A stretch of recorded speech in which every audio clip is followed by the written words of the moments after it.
Hi, നമസ്കാരം. നിങ്ങളുടെ നാളുകളെ കുറിച്ച് നിങ്ങൾ ചിന്തിച്ചിരുന്നു? ചെറുപ്രായത്തില് കുട്ടികളായിരിക്കുമ്പോൾ മാതാപിതാക്കളുടെ പ്രൊട്ടക്ഷനിൽ നമ്മൾ സന്തോഷപൂർവ്വം മുന്നോട്ട് പോയി.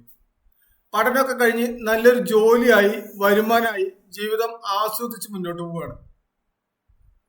അവിടെ നാളെ എന്ന് പറയുന്നതിലേക്ക് നമ്മൾ നോക്കുന്നേയില്ല.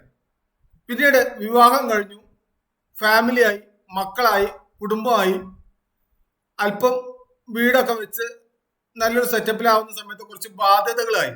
പിന്നീടുള്ള ജീവിതം എന്ന് പറയുമ്പോൾ ബാധ്യതകൾ തീർക്കാനും മക്കളുടെ ഉന്നത വിദ്യാഭ്യാസവും ബാക്കിയുള്ള കാര്യങ്ങളെ കുറിച്ചൊക്കെ ഏറ്റവും നല്ല രീതിയിൽ മുന്നോട്ട് കൊണ്ടുപോകാനാണ്. അവിടെ നമ്മൾ മറക്കുകയാണ്. പക്ഷെ നമ്മുടെ നാളെ എന്ന് പറയുന്നത് നമുക്കൊരു വാർദ്ധക്യം വരുന്നുണ്ടെന്നും അത് ആസ്വദിച്ച് മുന്നോട്ട് കൊണ്ടുപോകേണ്ട ഒരു കാര്യമാണെന്നും നമ്മൾ മറന്നു പോകുമ്പോൾ ജീവിതം വാർദ്ധക്യം എന്ന് പറയുന്നത് നമുക്ക് ബാലികേറ മലയായിട്ട് മാറുകയാണ്. നിങ്ങളൊന്ന് ചിന്തിച്ചു നോക്കൂ.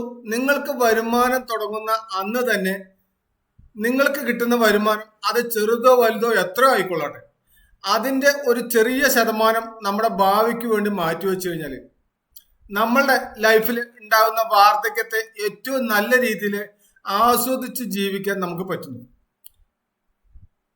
അപ്പോൾ ഇതിന് പറ്റാവുന്ന ഒട്ടനവധി പദ്ധതികളുണ്ട്.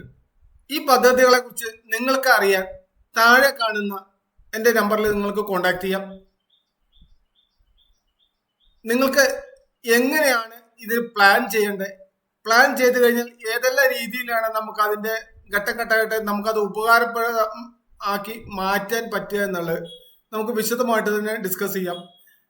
അങ്ങനെ നിങ്ങളുടെ ലൈഫിൽ വരാൻ പോകുന്ന നാളുകൾ ഏറ്റവും സന്തോഷപൂർവ്വം മുന്നോട്ട് കൊണ്ടുപോകാൻ നിങ്ങൾക്ക് ഓരോരുത്തർക്കും കഴിയട്ടെ എന്ന് മാത്രം ആശംസിച്ചുകൊണ്ട് നിർത്തുന്നു. നന്ദി, നമസ്കാരം.